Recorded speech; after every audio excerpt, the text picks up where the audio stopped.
de Juan, capítulo 1, versos 8 y 9, dice: si decimos que no tenemos pecado, nos engañamos a nosotros mismos y la verdad no está en nosotros.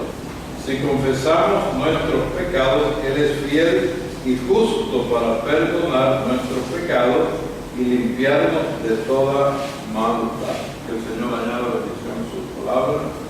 La vez pasada definimos el concepto de pecado de acuerdo a cómo lo definían los griegos.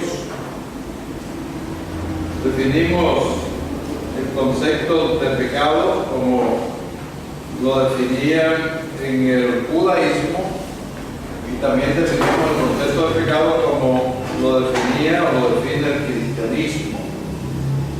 Vimos que la diferencia entre el concepto de pecado de acuerdo al judaísmo y de acuerdo al cristianismo es que los judíos dicen que el pecado es algo que se hace voluntariamente. Eso es lo que establecen los judíos. Y vimos que, de acuerdo al cristianismo, el pecado se manifiesta por una naturaleza pecaminosa que hay en el ser humano, heredada por la caída de Adán allá en el huerto. Esta naturaleza afecta los pensamientos y los actos del hombre y no se puede superar. Mucha atención en esto, ¿verdad? Esta tendencia hacia el pecado, por causa de la naturaleza pecaminosa, no se puede superar, no se puede vencer con el solo esfuerzo de cumplir la ley de Dios. Usted tratará toda la vida de cumplir la ley de Dios, jamás podrá usted cumplirla, porque la ley de Dios no se puede cumplir por causa de la naturaleza pecaminosa que hay en el hombre. Los fariseos, hablamos de los fariseos la vez pasada, los fariseos, quiero decir en esta tarde, tenían de cierta manera dos desventajas frente a nosotros. La primera desventaja frente a nosotros que tenían los fariseos es la siguiente: ellos tenían una ley que segundo a segundo los declaraba inocentes o culpables. Los declaraba culpables segundo a segundo, porque eso es lo que hace la ley. La ley lo que hace es declararlos culpables segundo tras segundo. Y esa misma ley que tenían los judíos, los juzgaba a ellos y los condenaba. No había manera de escaparse. Esa ley vino ¿para qué? Para declarar culpable al hombre. La segunda desventaja que tenían los fariseos frente a nosotros es que la sangre de animales no podía quitarle a ellos sus pecados, sino que esa sangre solamente lo que hacía era cubrirle los pecados para que Dios no los destruyera. Eso es lo que hacía la sangre de animales. Ahora, por causa de esta ley, los fariseos tenían un problema. Y el problema que tenían los fariseos lo tenemos hoy los gentiles. No ha variado. Esos mismos espíritus que controlaban la mente y el corazón de los fariseos, ese mismo espíritu sigue controlando al 99.99% de nosotros. Y el problema que ellos tenían es que los fariseos siempre estaban ¿qué? Pendientes de ver quién pecaba y quién no pecaba. Ese era el problema de los fariseos. Ellos estaban pendientes de ver quién pecaba y quién no pecaba. ¿Quién era sorprendido en pecado? Ahora, ¿por qué quién era sorprendido en pecado? Porque la ley no aceptaba que un fariseo acusara a una persona de pecado a menos que el fariseo hubiera visto. Y aparte de haber visto, el fariseo tenía que tener 2 o 3 testigos para que la persona fuera condenada. Entonces el problema de estos fariseos era que ellos estaban pendientes a ver quién había sido sorprendido en pecado. ¿Para qué estaban pendientes ellos de eso? Estaban pendientes para acusar a la persona de pecado y que una vez acusada la persona fuera ¿qué? Juzgada. Y luego que la persona fuera juzgada, entonces fuera ¿qué? Apedreada. fue creada. En eso consistía prácticamente la vida prácticamente de los fariseos. Ahora, por eso es que ellos iban, si usted lee los evangelios, usted notará que por qué los fariseos y los saduceos se mantenían yendo siempre detrás de Jesús. Y ellos iban detrás de Jesús no para oírlo y aprender de él, sino que ellos iban detrás de Jesús para ver en qué momento podían sorprender a Jesús haciendo un pecado. Y por eso le hacían preguntas, para ver si cuando Jesús respondía, Jesús contradecía a Moisés. Por eso le hacían preguntas. Pero nunca pudieron, obviamente, ¿verdad?, poner a Jesús en una tela de juicio de pecado, porque Jesús era Dios hecho carne, y antes que el hombre se acercara a hablarle a Jesús o preguntarle algo, ya Jesús sabía lo que le iban a preguntar. Ahora, los hijos de Dios hicieron, con la venida de Jesús, hicimos un viaje tremendo. Los hijos de Dios viajaron de la ley a la gracia. En la ley se podía ver el pecado de la manera que he expresado, ¿verdad? El pecado tenía que ser cometido y tenía la persona que haber visto a la persona cometiendo pecado, y tenían que venir 2 o 3 testigos también a acusar al pecador. Pero en la gracia cambió diferente el concepto de pecado, y la gracia magnificó el pecado de una manera diferente a como lo veían los fariseos. O sea que la gracia nos introdujo a un concepto magnificado de ver el pecado. Yo hoy no veo el pecado como lo veía un fariseo. Yo hoy no veo el pecado como lo veía un saduceo. ¿Por qué? Porque la gracia vino y me magnificó en mi espíritu y en mi entendimiento el concepto del pecado. Entonces hoy podemos ver el pecado de una manera diferente y entender quién es el que juzga el pecado. Eso es importante. Verlo de una manera diferente y entender ya en la gracia quién es el que juzga pecado. En la ley, ¿quién juzgaba pecado? De acuerdo a la ley, el pecado era juzgado por el hombre. Pero de acuerdo a la gracia, ya el pecado no es juzgado por el hombre. Consultando, como les prometí, un poco sobre el mensaje de la hora, en el libro de preguntas y respuestas COD, página 6-7, párrafo 153, dijo el profeta esto: Dios es el juez. Nosotros no debemos juzgar pecados. Quiero que usted solamente oiga en esas palabras que el profeta expresó. Dios es el juez. Ahora, para poder entender, ¿verdad?, cuando el profeta dice Dios es el juez, entonces tengo que venir a mirar quién es un juez. ¿Qué es lo que hace un juez? El juez, cuando oye todos los pormenores del delito o del pecado, en este caso hablando de religiosamente, entonces el juez es el que juzga. El fiscal no juzga, el fiscal acusa, el abogado defensor defiende, los testigos acusan, pero detrás de todo esto, quien va a declarar al individuo culpable no es ni el fiscal, ni el juez, ni el abogado defensor, ni la gente que está escuchando el juicio. Quien declara culpable al individuo es el juez. Entonces, cuando el profeta dice Dios es el juez, agrega inmediatamente: nosotros no debemos juzgar pecados de otros. Ahora, ¿por qué no debemos juzgarlo? Porque no somos jueces. Sencillo como eso. Pero ¿qué ha sido la costumbre de la iglesia durante años y años y años y años? La iglesia ha obrado como si la iglesia fuera un juez. Ahora, llega un momento en que la revelación sube tanto a la iglesia,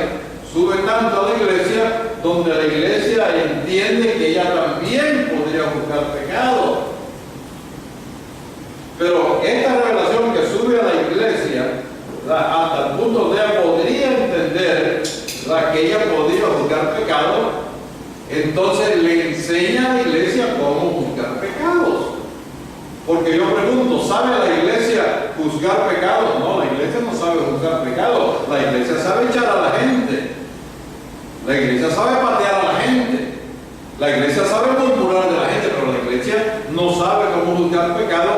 Pero el Espíritu Santo, guiando al hermano Branham, al profeta, nos enseñó, y es lo que voy a enseñar la próxima semana, cómo es la manera correcta que la iglesia debe juzgar pecados. Porque si la iglesia no tiene la manera correcta de juzgar pecados, ella misma se está condenando mientras está juzgando pecados. Entonces, la voz profética nos enseñó cómo no condenarnos mientras nosotros queremos o podemos juzgar pecados de los demás. Entonces, Cristo es el Señor y Él tuvo, Él tiene y Él tendrá un papel importante en esta vida pecaminosa de todos nosotros. ¿Cuántos creemos que Jesús tendrá un papel importante en esta vida pecaminosa de nosotros? Ahora vamos a ver por qué. En el mismo COD, página 347, párrafo 133, a raíz de una pregunta. Todas estas cosas que estoy trayendo son respuestas a preguntas que le hacían al mensajero. Le hicieron una pregunta. Él se puso de pie a contestar la pregunta y se acercó a la pared donde había un crucifijo. Y dijo, permítanme tomar este crucifijo. Tomó el crucifijo en sus manos y preguntó, ¿quién fue la ofrenda de pecado? Jesús Cristo. Él mismo respondió. ¿Quién murió por nosotros? Él mismo respondió, Jesús Cristo. ¿Por qué murió por nosotros? Él mismo respondió, Él murió por nuestros pecados. Él tomó mi castigo. Y entonces, ¿cómo llego yo a Él? Yo llego a Él por un espíritu. Como dijo el apóstol Pablo, somos todos bautizados en un cuerpo, estamos cubiertos por la sangre y libres de los juicios. ¿Okay? Cuando un individuo, hombre o mujer, jovencito o jovencita, no tiene el Espíritu Santo, o no tenemos el Espíritu Santo, y cometemos pecado, automáticamente estamos bajo juicio.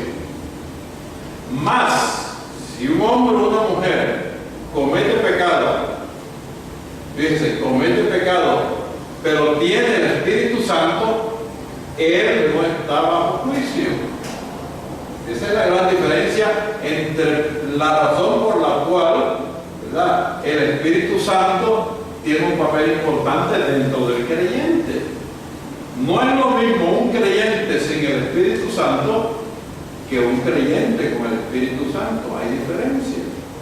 No es lo mismo un predicador, un pastor, un evangelista que tenga el Espíritu Santo que un pastor, un predicador, un evangelista que no tenga el Espíritu Santo.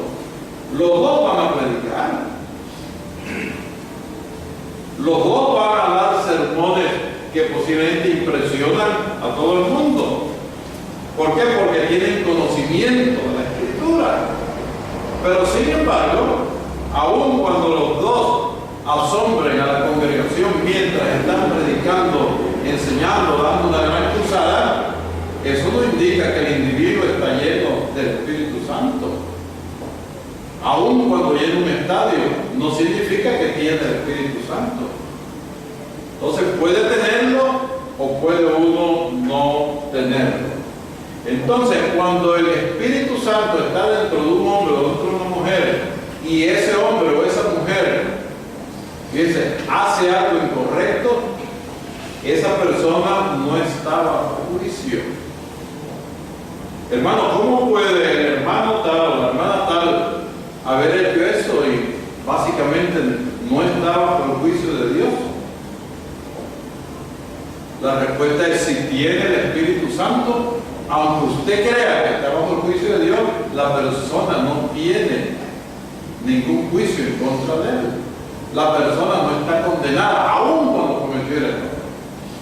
Si yo dijera, fíjate, que esa persona está condenada y tiene el Espíritu Santo, entonces hago mentiroso al Espíritu Santo cuando el apóstol Juan, ¿qué nos dijo? ¿Ah? ¿Qué dijo el Espíritu Santo a través del apóstol Juan? Dijo, los hijos de Dios, los que han sido engendrados por el Espíritu Santo, no pecan. Porque no pueden pecar. ¿Y por qué no pueden pecar? Porque la simiente de Dios está dentro de ellos. Su carne puede pecar, pero su alma no peca. Ahora, este mismo individuo, sin el Espíritu Santo, llega a pecar, eso que él hace se le cuenta por pecado y tiene que venir y entrar en el proceso para el perdón de pecados, porque definitivamente está en problemas. Ahora, sigue el hermano Branham diciendo, por un espíritu somos todos bautizados en un cuerpo. Estamos hablando del bautismo del Espíritu Santo en una persona. Estamos cubiertos por la sangre y libres de los juicios. Él no puede pecar, dijo el profeta. Y si él hace algo malo, él no lo hizo intencionalmente o voluntariamente. ¿Pecó Pedro? Pregunto yo en esta tarde. ¿Pecó Pedro cuando lo sedujo el espíritu de hipócrita? De acuerdo a como habla Pablo de él. Pablo dice que Pedro fue seducido por un espíritu de hipocresía. Ahora, Pablo estaba allí en un pecado de tal naturaleza delante de Dios. No, Pedro estaba haciendo un error bajo la influencia de ese espíritu hipócrita que lo había tomado. Pero no había pecado en Pedro. ¿Por qué? Porque Pedro había sido bautizado con el Espíritu Santo en el aposento alto. Si usted y yo hacemos el papel de hipócrita que estaba haciendo Pedro y no tenemos el Espíritu Santo, mejor que nos pongamos a cuenta con el Señor. Porque no hay ningún abogado dentro de nosotros defendiéndonos. Amén, hermano. Y si todavía, hablando de esta persona, hay deseo en su corazón de pecar, usted nunca ha sido bautizado en ese cuerpo. O sea que el bautismo del Espíritu Santo te mata el deseo de pecar. ¿Okay? Los cristianos no pecan. Los cristianos no pecan, dijo el profeta. Usted dirá, entonces, yo no peco porque yo soy pentecostal. Un pentecostal no es un cristiano. ¿Quién le dijo a usted que un pentecostal es un cristiano? Va a una iglesia que se llama iglesia cristiana. Entonces yo no peco porque yo soy bautista. ¿Quién le dijo a usted que un bautista es cristiano? La palabra cristiano significa seguidor de Cristo. Ellos no siguen a Cristo, ellos siguen su organización. Cuando usted le pregunta, ¿es usted cristiano? ¿Qué es lo que normalmente el Espíritu en ellos responde? Yo soy bautista. Yo soy del mensaje que sigue al hermano Branham. Yo soy adventista, yo soy mormón. Pero eso no es cristiano. El cristiano es seguidor de Cristo. Los cristianos no pecan, ellos hacen errores. Nada más. Los cristianos no pecan. Cuando el profeta se refiere a cristianos, ¿a quién se refiere? A personas bautizadas por el Espíritu Santo. ¿Usted entienda? ¿Okay? ¿Cómo lo entendemos mejor? Bueno, los que salieron del aposento alto, podríamos decir que esos 120 eran cristianos o no eran cristianos. Por la vida de ellos se sabe que eran cristianos. ¿Amén? Entonces nosotros debemos recordar esto: los cristianos no pecan, ellos hacen errores, pero ellos nunca pecan. Y el profeta dice y afirma esto porque él no puede contradecir al apóstol Juan. Amén. Él no puede contradecir. Y yo creo que ya ustedes han leído bien estas citas del apóstol Juan, donde él habla de que un creyente lleno del Espíritu Santo no peca. Una mujer cometió adulterio en una ocasión y obviamente en esas reuniones de preguntas y respuestas que hacía el profeta se acercó a esta mujer que había cometido adulterio y le dijo: hermano Branham, yo cometí adulterio, pero yo ya confesé todo mi pecado a Dios. Suena bien eso, ¿verdad? ¿O no suena bien? Parece una mujer sincera. ¿Vamos por la gente? Yo cometí adulterio, yo ya confesé todo eso a Dios. ¿Qué debió decir el profeta? Qué bueno, hermana, Dios la bendiga. Sin embargo, él no le dijo así. Miren lo que él le dijo. Él le dijo: hermana, yo la entiendo a usted, pero usted tiene que confesarle el adulterio no a Dios, sino a su marido.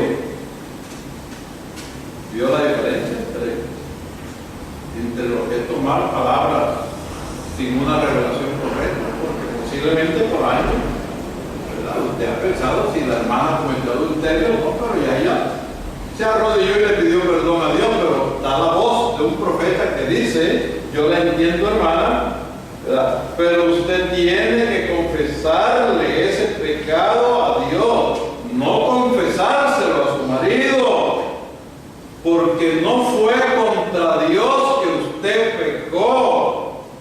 Usted cometió adulterio y usted cometió adulterio y pecó fue contra su marido, no contra Dios.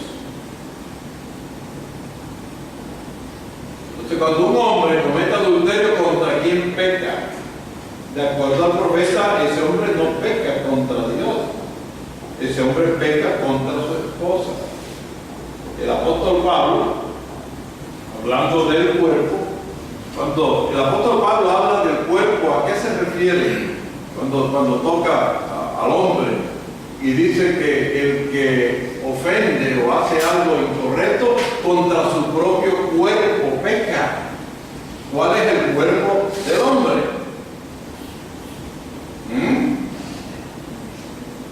¿Cuál es el cuerpo del hombre? ¿Y cuál es el cuerpo de la mujer? No os neguéis vuestros cuerpos. Entonces el apóstol Pablo lo dice, pero posiblemente 20, 10, 15, 40 años leyendo esto de que contra su propio cuerpo nunca había pensado yo en esto. Pero sin embargo, también subiendo palabras proféticas para irnos aclarando todas estas cosas. Eso que le acabé de decir, esto está en preguntas y respuestas, o sea, COD, página 358, párrafo 188. Fíjese, el apóstol Pablo, hablándonos de la naturaleza pecaminosa del hombre, ¿cuántos creen que nuestra naturaleza es pecaminosa? Muy bien. ¿Cuántos creen, de acuerdo a la enseñanza pasada, la que estamos hoy enfatizando, cuántos creen que el judío cree que cuando él peca lo hace voluntariamente? ¿Y cuántos creen que, de acuerdo al concepto del cristianismo, el cristianismo dice que cuando usted peca, usted no peca voluntariamente? ¿Usted peca qué? Involuntariamente, y lo que lo hace a usted y a mí pecar es la naturaleza caída. ¿No dijo el apóstol Pablo que qué? Que fuimos ¿qué? ¿Vendidos a qué? Al pecado. ¿Y qué dijo David? En pecado ¿me qué? Me concibió mi madre y en maldad fui engendrado. O sea que el hecho de usted tener sexo con su pareja y producir hijos a través del sexo, usted lo que está produciendo es seres humanos caídos. Porque todos venimos caídos a esta tierra. ¿Y qué es lo que nos produce el estado de caído? La relación sexual entre papá y mamá. La relación sexual de papá y mamá produce un engendro, pero ese engendro es un ser humano totalmente caído que después, cuando crezca, necesita a Jesucristo para poder ¿qué? Para poder responder a la voz si había una predestinación o no había una predestinación en él. En preguntas y respuestas, página 620, párrafo 202 y 204, leemos: cada uno de nosotros caemos muchas veces al día. ¿Cuántas veces al día caemos nosotros? Yo pensé que era 2 o 3, bueno, yo pensaba 2 o 3, pero aquí hay un profeta que dice que usted y yo caemos muchas veces al día. Sabemos eso. Todos somos culpables, cada uno de nosotros. No hay uno de nosotros que sea perfecto. Hablando la vez pasada, dijimos que solamente un hombre perfecto pudo pisar la tierra. Y ese hombre perfecto fue Jesucristo, en el cual no hubo pecado. Por lo tanto, si en nosotros hay pecado, entonces no hay perfección. Pero Él sí fue perfecto y en Él no hubo pecado. No hay uno de nosotros que sea perfecto. Pero ahora, escuche ahora, hermano. Si usted comete un error y hace algo malo, usted no lo hace por su voluntad. Si usted es un cristiano nacido de nuevo, ¿qué quiere decir? Con Espíritu Santo, usted no quiso hacer el mal.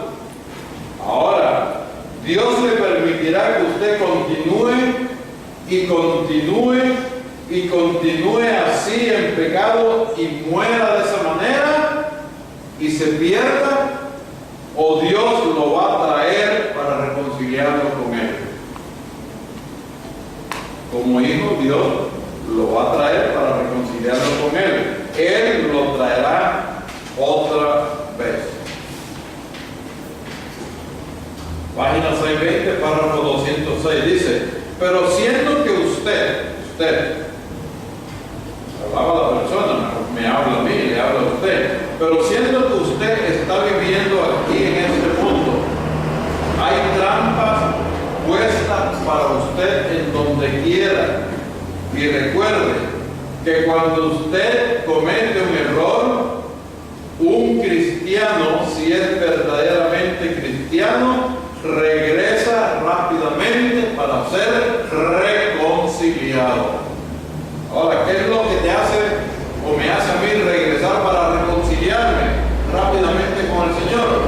Que el Espíritu Santo que está dentro de ti empieza a redarguirte del pecado y ese te lleva rápido a reconciliarse. Pero si no hay Espíritu Santo, ¿quién te va a traer a ser reconciliado? Nada.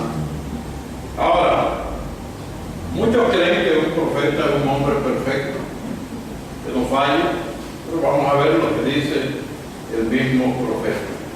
Otro hermano, por ejemplo, le dijo en una pregunta lo siguiente. Le dijo: hermano, yo he vivido muchos años en pecado hasta que encontré al Señor. Por favor, hermano, yo he pecado otra vez y no soy digno de venir ante usted en este lugar santo. Por favor, dígame si yo puedo ser restaurado. El hombre vivió una vida pecaminosa. Y lo que dice aquí es que él se encontró con el Señor y se apartó del pecado. Pero ahora volvió a caer en pecado. Y se siente tan mal que él no está seguro si puede ser restaurada su alma. Y el profeta le respondió lo siguiente: hermano y amigo mío, a un hombre que está en pecado. Le dijo: hermano y amigo mío, usted no ha pecado tanto contra Dios que no pudiera ser restaurado. Pero mientras haya algo lidiando en su corazón, usted está todavía en la línea de restauración. Yo, que es el profeta, yo he pecado muchas veces. ¿Cuántas veces pecaba el profeta? Él es el que dijo. Yo he pecado muchas veces. Todos los días yo peco. Todos los días cada uno de nosotros hacemos cosas que no queremos hacer. Recaer o resbalarse no significa estar perdido. Ahora, ¿qué es lo que la iglesia normalmente dice cuando alguien cae? ¿Que está salvo o que está perdido? Inmediatamente está perdido. Recaer o resbalarse no significa estar perdido. Recaer no equivale a estar perdido. Ahora, cuando alguien se resbala o cae o peca, muchos pensamos que está perdido. Ahora preguntémonos, ¿qué es lo que pierde la persona cuando erra, cuando peca? ¿Qué es lo que pierde? Nosotros siempre hemos pensado que esa persona se va a ir al infierno, se acabó. No hay otra opción que le damos. Y si pudiéramos mencionar nombres propios, yo le preguntara posiblemente a algunos de ustedes, ¿y usted cree a dónde se va fulano? Con lo que ha hecho, hombre, para el infierno, hermano. Es como habla la iglesia, ¿sí o sí? ¿Okay? Entonces, ¿qué es lo que pierde la gente? Bien, los hermanos pensamos que pierden la salvación o que su alma ya está en el infierno. Pero vamos a recordar lo siguiente. En primer lugar, Israel cuántas veces cayó desde que Dios lo llamó. Estamos hablando de 2000 años. Dios tratando de mirar. ¿Cuántas veces cree usted que cayó Israel? ¿Una vez? ¿2 veces? ¿Cuántas veces cree usted que cayó Israel? Si Dios se enojaba cada 3 días con ellos. Israel cayó muchas veces, pero Israel nunca perdió el pacto con Dios. El pacto no lo perdió porque eran hijos llamados por Dios, predestinados por Dios. Ellos lo que perdían era el gozo de su relación con Dios. Porque cuando el hombre o la mujer pecan, de una manera la caída produce una pérdida de el gozo por causa que el compañerismo se pierde. Ahora, David, cuando David tomó a Betsabé, ¿cometió o no cometió adulterio? La esposa de Urías. Preguntamos, ¿perdió David la salvación? Entonces, si David, cuando cometió adulterio, no perdió la salvación, ¿por qué el hermano Julio va a perder la salvación si comete adulterio uno de estos días? ¿Acaso David es mejor que el hermano Julio delante de Dios?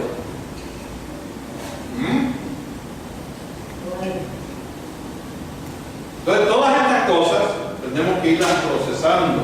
David, cuando cayó en el problema de Betsabé, etcétera, etcétera, él no perdió la salvación. Él perdió ¿qué? El gozo de su salvación. Se puso triste por haber fallado a Dios. Eso fue lo que le pasó. Porque la caída lo que le produce es tristeza. ¿Ven? Entonces él perdió el gozo de su salvación. Si usted lee la escritura, usted va a observar que David nunca dijo, Señor, restáurame mi salvación. Él nunca dijo así. Él nunca dijo, Señor, restáurame mi salvación. No, él dijo que restáurame el gozo de mi salvación.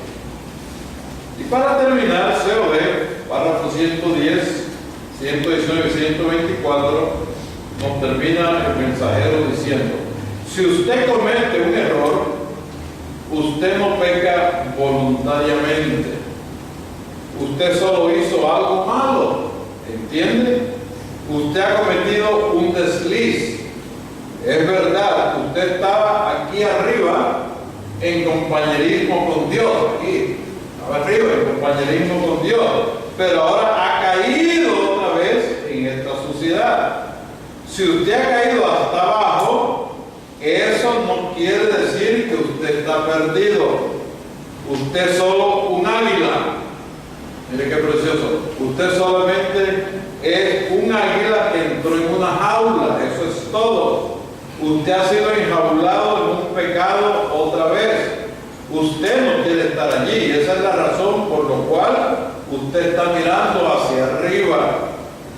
Una vez hubo un hombre que vino a la tierra, Jesús Cristo, el Hijo de Dios. Él lo desató a usted. ¿Cuántos creen que cuando aceptamos a Jesús, Jesús nos desató? Él lo desató a usted. Si nos desató, nos dejó ¿cómo?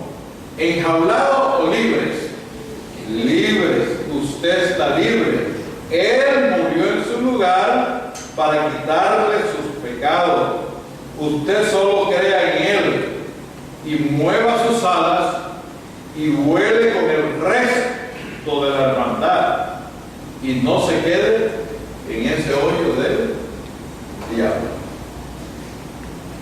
En conclusión, la parte 2, el hermano Branham nos recuerda otra vez que el pecado dentro de los cristianos no es voluntario, sino que es involuntario.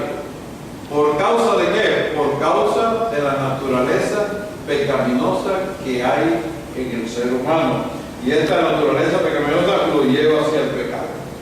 Ahora, si hay Espíritu Santo en el creyente que falla, fíjense, no se le considera pecado si hay Espíritu Santo en él, porque él no puede pecar. ¿Por qué no puede pecar? Porque la simiente de Dios está dentro de él. Hay pecado y se le cuenta por pecado al individuo que peca o se desliza sin tener aún uno el Espíritu Santo. Pero para los dos, para el que peca sin tener Espíritu Santo o para el que peca teniendo Espíritu Santo, está la promesa de venir y lavarse el pecado, el error, con la sangre del Señor Jesús. Amén. Y se recibirá perdón de pecado por su nombre, porque la sangre lo único que hace es limpiar el pecado, pero el nombre lo que hace es perdonar, porque en ningún otro hay perdón de pecado sino en el nombre del Señor Jesucristo, y ninguna otra sangre puede limpiar el pecado sino la sangre del Señor Jesucristo.